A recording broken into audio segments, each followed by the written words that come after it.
Mon billet, si c'est Bakongo, la mémoire courte, l'ingratitude longue. Nous nous posons pratiquement les questions le plus souvent quand on écoute M. Cissé Bakongo. Le langage, la vulgarité, la manière dont il incite donc les militants, ceux qu'il appelle ses moutons autour de lui, hein, créer donc les haines inutiles, désinformer, pousser donc les gens donc dans l'ignorance. C'est quand même assez spectaculaire. Quand donc le secrétaire exécutif du RDA est devenu RHF, M. Cissé Bakongo, ou Bakongo et consorts, monte des créneaux pour dénoncer l'ingratitude supposée de M. Tidiam Thiam, on ne sait plus s'il s'agit donc d'un discours politique ou d'un sketch mal ficelé. L'argument est aussi bancal que risible. Ouattara, selon eux, l'aurait donc sauvé. Il aurait donc dû, en retour, renoncer donc à ses droits, se taire et surtout ne pas se porter candidat. Voilà ce que l'on appelle donc un chantage moral d'arrière-boutique. Oui, le petit-fils du vieux doit se taire. Il ne doit pas parler, parce que selon eux, il aurait été sauvé par M. Ouattara. Waouh! Mais revenons donc aux faits, à ceux qui brandissent donc le passé administratif de Thiam. Rappelons qu'Alassane lui-même n'avait aucun document ivoirien jusqu'en 1980, 89, ou bien pour ne pas dire donc dans les années jusqu'à 80-90. Oui, j'ai fait une partie de mes études en Haute-Volta, alors que mon père y exerçait ses fonctions de chef traditionnel. Oui, j'ai représenté ce pays dans des institutions régionales et internationales et j'en suis heureux. Et c'est donc le feu Félix Vauboigny, dans sa grande sagesse, qu'il a fait venir le jeune cadre donc, du FMI à Abidjan jusqu'à la BCAO, hein, non sans poser donc des questions. Tu ne fais pas la politique, tu aides à la gestion économique. C'est clair, c'est ce que le vieux lui a dit. Hein.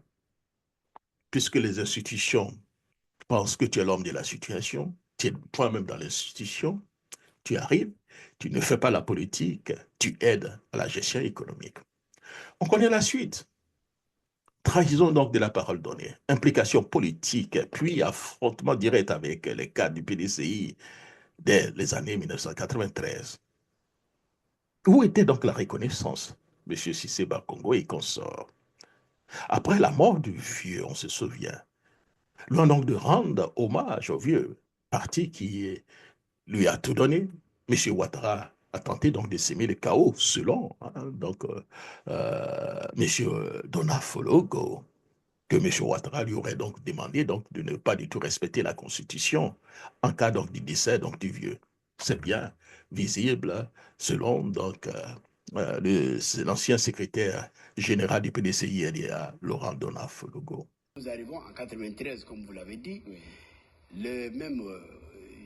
Même M. Ouattara, oui, qui oui. était Premier ministre à cette époque, ne voulait absolument pas entendre parler de la succession de M.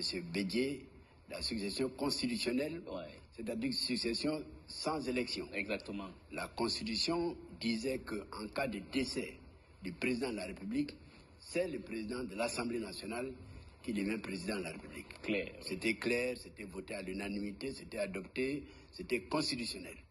On appelait ça l'article 11 à l'époque. Eh bien, à la mort du président Houphouët-Boigny, le même Ouattara, qui était Premier ministre de M. Houphouët-Boigny, en relation, en complicité avec un de nos aînés, paix à son âme, qui s'appelait le président Philippe Yassé, ancien président de l'Assemblée nationale, oui. Ensemble, on voulait empêcher l'application de la Constitution. Oui. C'est comme aujourd'hui, encore le Conseil oui. constitutionnel. Oui. Eh bien, là aussi, je me suis opposé. Oui. Et puisque j'étais secrétaire général du PDCI, nous avons réussi, avec les membres du bureau politique et tous les militants, à dire c'est l'application de la Constitution ou rien. D'accord. Et nous avons réussi à imposer, à faire appliquer la Constitution et nous avons fait une transition pacifique et sans effusion de sang. D'accord. Donc Ouattara a donc tenté donc de s'aimer le chaos. Diviser le pays et fonder donc un parti sur la base du ressentiment, de l'exclusion et de la revendication donc d'un pouvoir qui lui avait été, selon lui, constitutionnellement refusé. Faut-il rappeler donc que sa propre candidature en 2010 n'a été rendue possible que par un abus donc de pouvoir manifeste. Gbagbo a tordu l'article, le cours donc à l'article 48 de la Constitution pour le faire passer uniquement pour cette élection. Et comment M. Ouattara l'a remercié? Nous connaissons donc la suite, pas la guerre, l'arrestation et l'humiliation, la Cour pénale internationale. Et que dit donc de Soro Guillaume, l'exécutant donc de la rébellion, celui qui a divisé donc le pays en deux, provoqué donc des milliers donc de morts, justifié donc par l'argument qu'il fallait permettre à Ouattara d'être candidat. Aujourd'hui, le même Soro, traqué, exilé, trahi. Là encore, l'ingratitude a changé donc de camp. Et maintenant, voilà que M. Cissé Bakongo nous explique droit donc dans les lunettes, avec donc une gravité donc de professeur de droit, qu'il n'avait aucun papier. Il n'avait aucun papier. Je dis aucun papier. J'ai dit aucun papier. À part dans ces papiers français. Il n'avait rien, absolument rien. C'est Ouattara qui a donné instruction aux institutions parce qu'il ne savait pas que le monsieur avait donc renoncé à sa nationalité.